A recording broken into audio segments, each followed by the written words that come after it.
कैसे हो आप? आपका बहुत बहुत स्वागत है आपके अपने यूट्यूब चैनल स्टडी विद निधि में। और आज हम पढ़ने वाले हैं क्लास 9 का इंग्लिश का चैप्टर 2। एनसीईआरटी बुक से है और चैप्टर का नाम है द साउंड ऑफ म्यूज़िक। करने वाले हैं चैप्टर 2 के पार्ट 1 के कुछ इम्पॉर्टेंट एमसीक्यूज़। और यकीन मानिए ये एमसीक्यूज़ आज के तारीख में सभी बच्चों के लिए बहुत बहुत इम्पॉर्टेंट है। तो आइए शुरू करते हैं। पहला क्वेश्चन है, what was wrong with Evelyn. Part 1 में इंग्लिश के इस चैप्टर के पार्ट 1 में एक एवलाइन नाम की लड़की का जिक्र किया गया है जो कि पूरी तरह से बहरी है लेकिन एक बहुत बड़ी म्यूजिशियन है ना? बहुत बड़ी बात। ठीक है, तो what was wrong with Evelyn? Option है, she was blind, she was deaf, she was lame, she was mentally weak. तो बच्चों इसका सही आंसर होगा शी वॉज डिफ। डिफ का मतलब होता है बहरा होना, बहरा। और एवलाइन एक ऐसी लड़की थी जो बिल्कुल पूरी तरह से बहरी थी, बहरी हो चुकी थी। और यह बहरापन उसका 8 साल की उम्र में किया गया था नोटिस, और वो नोटिस किया था उनकी माँ ने। Evelyn lost her power of hearing due to gradual nerve damage. At the age of 8, it was noticed, and then at the age of 11, it was confirmed that Evelyn had lost her hearing ability.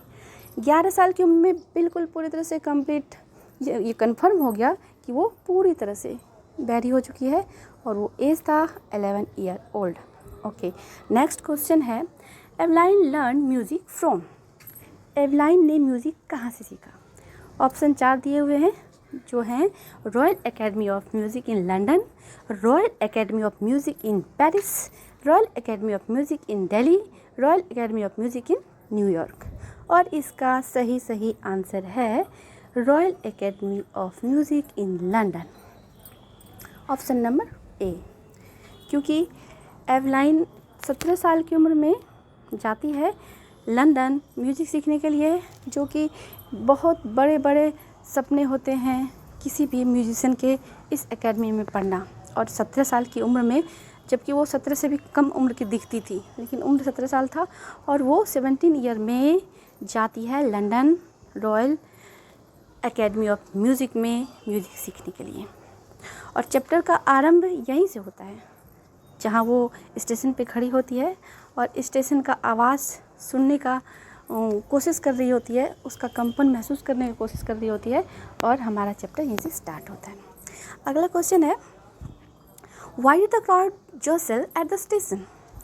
Crowd जो था, वो crowd मतलब भीड़, station पे जो भीड़ इकट्ठी थी वो एक दूसरे को धक्का मुक्का देते हुए, एक दूसरे से टकराते हुए ट्रेन के पटरी की तरफ क्यों भाग रही थी?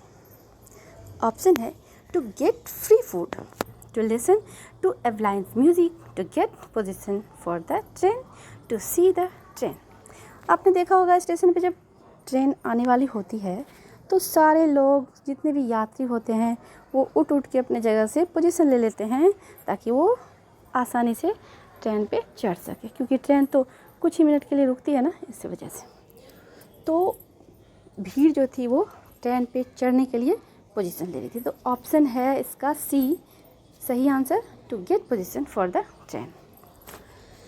और नेक्स्ट क्वेश्चन है, how old was Evelyn was she went to Royal Academy of Music. कितने साल की थी जब Evelyn Royal Academy of Music के लिए जा रही थी? तो अभी मैंने आपको बताया थोड़ी देर पहले कि वह 17 ईयर्स की थी। इसमें 4 ऑप्शन दिए गए हैं, 15 years old, 16 years, 17 years, 10 years. तो इसका सही आंसर होगा answer C, option C, 17 years. Okay, next question है, at what age did she become fully deaf. कौन सी उम्र थी जो पूरी तरह से बहरी हो गई थी?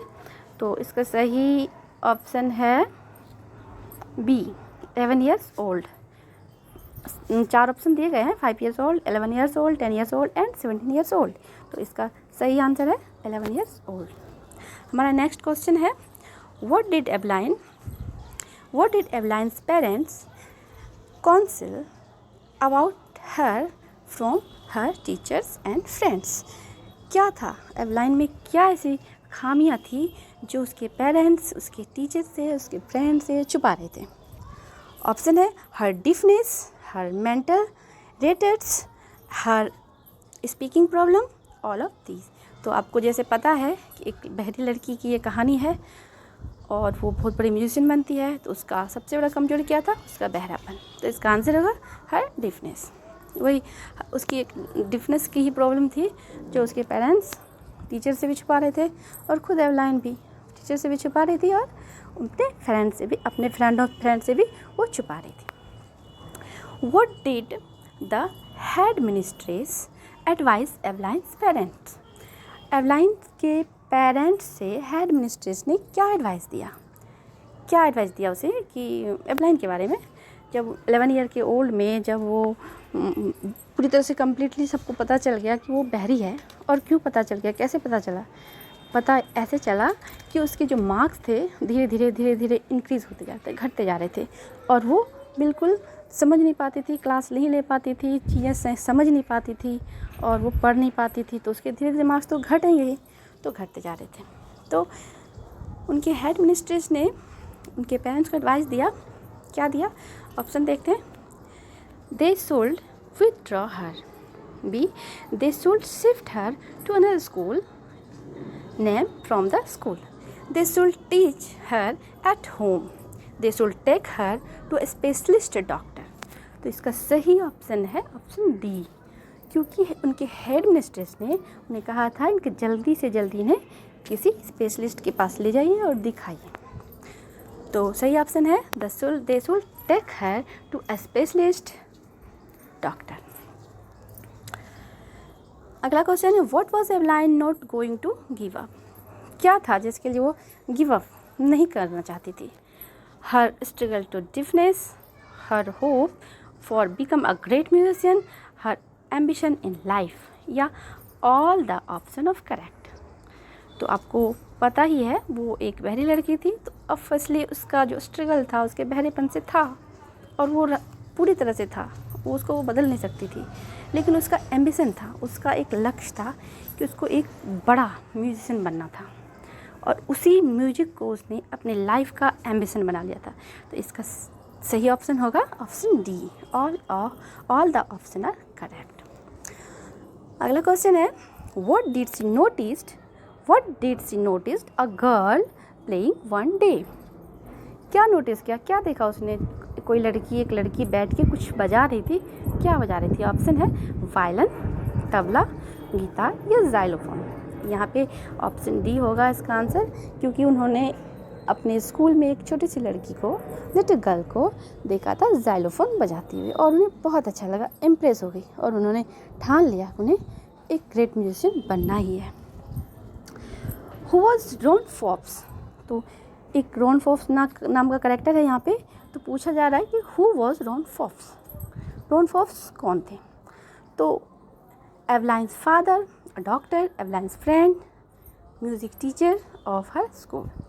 तो इसका सही आंसर होगा music teacher of her school, because एक इकलौते टीचर थे रॉन फॉक्स जिन्होंने उन्हें सपोर्ट किया, बच्ची को सपोर्ट किया म्यूज़िक के लिए। क्योंकि ज़्यादातर टीचर ने तो रिजेक्ट कर दिया था, उन्हें कह दिया था कि आप म्यूज़िक नहीं सीख सकते, बिकॉज अब जब आप सुन नहीं सकते हैं तो आप म्यूज़िक कैसे सीख पाओगे। लेकिन रॉन फॉक्स ने उन्हें प्रेरित किया, उन्हें समझाया और उन्हें कहा कि सुनो मत, कान से मत सुनो, उसे फील करो, म्यूज़िक को फील करो, फील द म्यूज़िक। और एवलाइन फाइनली इसमें सफल भी हुई। अगला क्वेश्चन है what did Ron Fox ask Evelyn to her the music with? Ron Fox क्या कहते थे एवलाइन को, क्या कहते थे कि कैसे म्यूज़िक को फील करो, कैसे सुनो? कान से, होल बॉडी से, हियरिंग एड से या आइज से? तो इसका आंसर होगा होल बॉडी। ओके, अगला क्वेश्चन है what was her performance at the royal Academy of music? Royal Academy of music में उसका परफॉर्मेंस कैसा रहा? She could not qualify, she have a normal performance, she scored one of the highest marks in the academy, she left her studies in the mid-term history of the academy. लेकिन इसका सही answer होगा she scored one of the highest marks in the academy, क्योंकि वो इकलौती लड़की थी जिन्होंने बहुत अच्छा मार्क्स लाया था, बहुत अच्छा रिजल्ट दिया था म्यूज़िक एकेडमी के लिए, और उनका अच्छा रहा उनमें performance. Evelyn was a dash girl. Option है स्कॉटिश, अमेरिकन, ब्रिटिश या रूसिया। तो इसका सही आंसर होगा स्कॉटिश, क्योंकि वो स्कॉटलैंड की रहने वाली थी लड़की, स्कॉटलैंड से बिलोंग करती थी, और वो उसका सही ऑप्शन होगा स्कॉटिश। अगला क्वेश्चन है which award was given to Evelyn in 1991। 1991 में एवलाइन को कौन से अवार्ड से नवाजा गया था, कौन से अवार्ड दिया गया था? ऑप्शन है soloist of the year, painter of the year, actress of the year, teacher of the year. तो इसका सही ऑप्शन होगा soloist of the year. Okay, because Evelyn was won the Royal Philharmonic Society's great prestigious soloist of the year award in 1991। बहुत ही प्रतिष्ठित award था Philharmonic society का, जो उन्हें दिया गया था, और वो दिया गया था 1991 में। तो ये थे हमारे कुछ MCQs जिस पे आज हमने डिस्कस किया पार्ट 1 का, लेकिन पार्ट 2 अभी हमारा बाकी है, जिसमें जिक्र किया गया है हमारे बिस्मिल्लाह खान का, और जल्दी ही हम ये भी डिस्कस करने वाले हैं कि बिस्मिल्लाह खान का कैसा लाइफ था, उनके बारे में कितने MCQs निकलते हैं, हम आपको पढ़ाएंगे नेक्स्ट वीडियो में।